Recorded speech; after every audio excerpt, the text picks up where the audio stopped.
Presenting some of the crucial factors for success in small business from Aquila Small Business Consultancy, Peter Bender. Yeah, thank you very much for everyone coming. James, am I going to drive you nuts if I walk up and cross all over the place? Yeah, okay, good. Good permission. So depending on which statistics you want to listen to, success rate in business, or failure rates in business as they call it, is anywhere between 26% and 95% for businesses under 5 years. Personally, I think the 95% is probably figures put about business consultants, but they're all over that. But putting that into context, what that means, if we all came back here in 5 years' time, this table and that table wouldn't be here, and that one would look really sus. Sorry, Greg, I know you worked really hard on your business, mate, but you're a victim of statistics. So that sort of puts a different figure on it, and it's not statistics that we're talking about here. We're talking about people who put their homes on mortgages to set their business up, people who are chasing their dreams, people who want to put their kids through school, people who are paying wages to people in the community, businesses who are running suppliers. So it's not a statistic that we want to look at, and my passion is to try and raise the success rate of business. I don't want to talk about failure rate, I want to talk about increasing the success rate of businesses. So one of the things I do with the Masters is you get the joys of doing a research project. I wanted to do something that I could bring back to small business and say, look, this is going to make a difference for you. And what we did in 9 months, and I'm now going to tell you in 10 minutes, which should be a challenge. Well, David told me I've got 7 left, so we'll go. I had a look at 3 areas. I had a look at what researchers write about. I had a look at what universities in particular teach. And I had a look at what entrepreneurs say are the critical factors in business. My theory was, there's lots of ideas and concepts out there, but there must be just a few things that if we got right, we could dramatically increase the success rate that we have. That was my theory. It took me 9 months to work it out.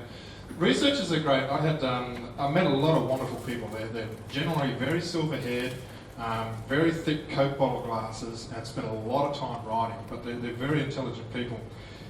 When I had a look at the material they have, they write a lot of stuff about business. It goes across the whole gambit of law, quality assurance, HR management, accountancy. And I thought, wow, there's a lot of stuff. But then when you really drill down, and I looked through hundreds of articles, when you really drill down, there was really one point that they wrote more about than anything else, and it's probably twice as much. So the view of researchers is that the most important thing for small business success is business skills, business management skills in particular. As a business consultant, that's music to my ear, I love that. Well, I sat down and I looked at it and I thought about it, did a lot of thinking in that 9-month period, I'll tell you. But looking at, contemplating the navel, I thought, let's be honest, I know a few businesses, probably a lot of businesses, who have no management skills at all. But they're successful, they're good at what they do, they've been around a long time, and you just know that they're going to be around for a further long time. So I started thinking maybe what the researchers are saying isn't exactly accurate. And to understand the reasoning behind it, you have to understand a bit about the methodology. And you may have had those business surveys that come through the email. And what they do is, CCIQ does a big one in conjunction with Westpac. It usually comes up with a question like, what colour is a zebra? Black and white, red and white, orange and white. And you tick the box because it works easy for the researcher, they just then collate it all. What I think the problem is what if the questions itself aren't right to start with? What if a zebra is actually white on black instead of black and white? So I thought there's a fair reason why they're coming up with material that may not be exactly helpful to small business. So I flipped camps and I had a look at what universities teach. The reason I did that is my assumption, you'll love that word, is if you're charging anywhere between 25 grand to 125 grand for a business qualification, you should know what you're teaching. Now you're hoping that what they're teaching business people through business skills is the good important stuff.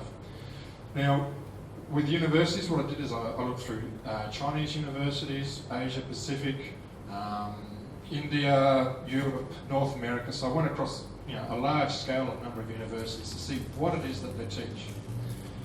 What do you think the most common subject is that they teach at university? Oh, spot on. Very disappointing. I did accountancy too, but it's accountancy.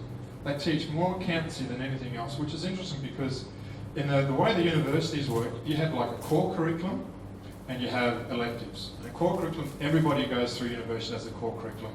and then they have electives for the specialist area. So if you're going to go into marketing, now you do core curriculum and then you do like marketing plans, advertising, promotions. If you're going into IT, you do your core curriculum and you might do software, hardware, web development.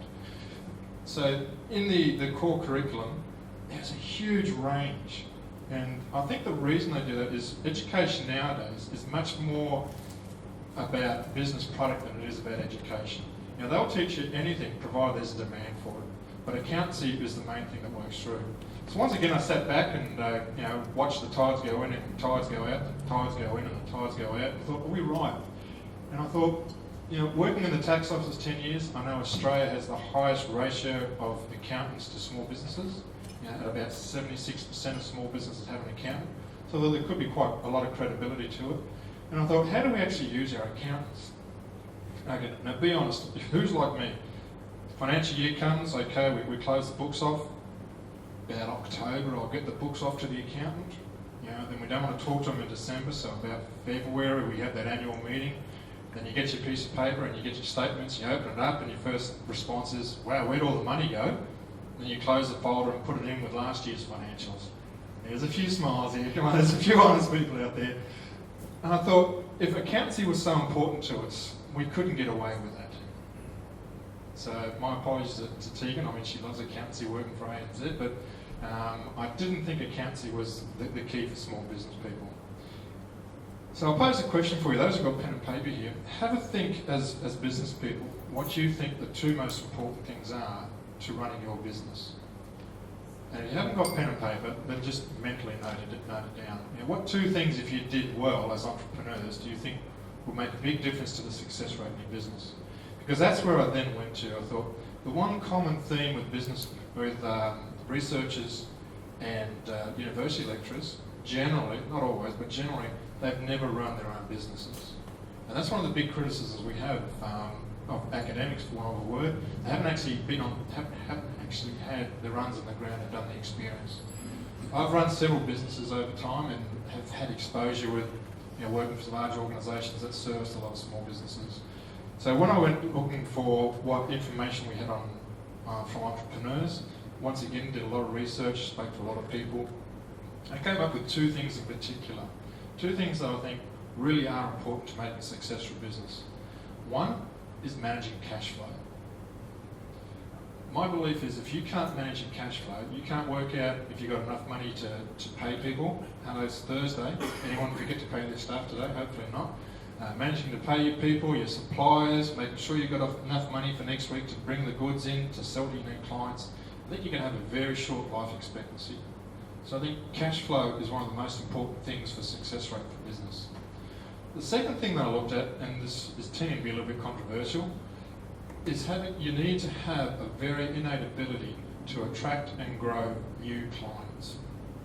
Now, I get a fair bit of flack on that one because people say, look, I've only got 10 clients, I've had them for 4 years, that's all we do, we just service those businesses. And there is this monopoly situations on there. And I've also seen on the flip side in those environments, a technology change comes in. Someone dies, a company's gone out of business, change of management comes in, and suddenly they don't have those 5 or 10 customers. So I believe that what you really need is an ability to get new clients and to grow existing clients. So all the two things that you wrote on your pieces of paper, did anyone actually get those two? Okay, you two should be up here instead of me, and I should be going planting potatoes or something, so good effort. But I think that's the two things that you're having a look at.